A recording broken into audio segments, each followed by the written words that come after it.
കോഴിക്കോട്ടേക്കാണ്. നിഖിൽ പ്രമേഷാണ് ഇപ്പോൾ കോഴിക്കോട് നിന്ന് വിവരങ്ങളുമായി ചേരുന്നത്. Nikhil, good morning. എന്തൊക്കെ പ്രധാനപ്പെട്ട വാർത്തകൾ വടക്കൻ കേരളത്തിൽ നിന്ന് നിഖിൽ? Unmesh, good morning. ഇന്ന് വടക്കൻ കേരളത്തിൽ നമ്മൾ പ്രധാനമായും പ്രതീക്ഷിക്കുന്ന വാർത്തകളിൽ ഒന്ന് എന്ന് പറയുന്നത് വളരെയധികം സമൂഹ മനസാക്ഷിയെ നോവിച്ച ഒരു സംഭവമായിരുന്നു. കോഴിക്കോട് ബസ്സിൽ വെച്ച് അധിക്ഷേപം നേരിട്ടു എന്ന ഒരു ഇൻസ്റ്റാഗ്രാം ഇൻഫ്ലുവൻസർ ഷിംജിത മുസ്തഫ ആരോപണം ഉന്നയിക്കുകയും അതേ തുടർന്ന് ദീപക് എന്ന ഗോവിന്ദപുരം സ്വദേശി ആത്മഹത്യ ചെയ്യുകയും ചെയ്ത സംഭവത്തിൽ പ്രതി ഷിംജിത മുസ്തഫ ഇപ്പോഴും മഞ്ചേരി ജയിലിൽ തന്നെ തുടരുകയാണ്. അവർക്ക് കഴിഞ്ഞ ദിവസം ജാമ്യം നിഷേധിക്കപ്പെട്ടിരുന്നു.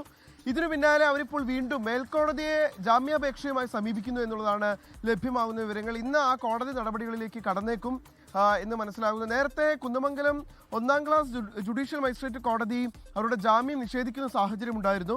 ഒരുപക്ഷെ പ്രതി ജാമ്യത്തിലിറങ്ങുകയാണെങ്കിൽ സാക്ഷികളെ സ്വാധീനിക്കാനുള്ള സാധ്യതയുണ്ട് എന്ന് മുന്നിൽ കണ്ടുകൊണ്ടാണ് ജാമ്യം നിഷേധിച്ചത്. ഈ പശ്ചാത്തലത്തിലാണ് മേൽക്കോടതിയെ സമീപിക്കാൻ പ്രതി തയ്യാറെടുക്കുന്നത്. അവരെ സംബന്ധിച്ചിടത്തോളം മറ്റൊരു പ്രധാനപ്പെട്ട കാര്യമെന്ന് പറയുന്നത് പോലീസ് ഇതുവരെ ഈ കേസിൽ പ്രതിയെ കസ്റ്റഡിയിൽ ആവശ്യപ്പെട്ടിട്ടില്ല എന്നുള്ളതാണ്.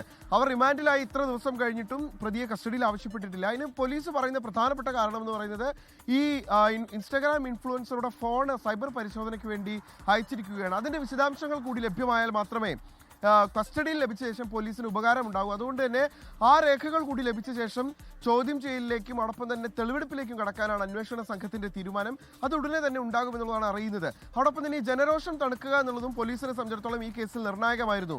നമുക്കറിയാം, വലിയ രീതിയിൽ സോഷ്യൽ മീഡിയയിൽ അടക്കം ചർച്ച ചെയ്യപ്പെട്ട ഒരു കേസാണ്.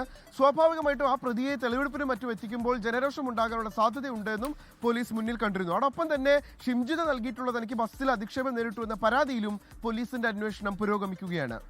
നിഖിൽ പ്രമേഷാണ് വിവരങ്ങൾ നൽകിയത്. ലോകത്തെവിടെയായാലും ഏത് സമയത്തും 24 വാർത്തകളും ഓഗ്മെന്റഡ് റിയാലിറ്റി പാക്കേജുകളും എക്സ്പ്ലെയിനറുകളും വിശദമായി കാണാൻ ഞങ്ങളുടെ യൂട്യൂബ് ചാനൽ നിങ്ങൾക്ക് സബ്സ്ക്രൈബ് ചെയ്യാം.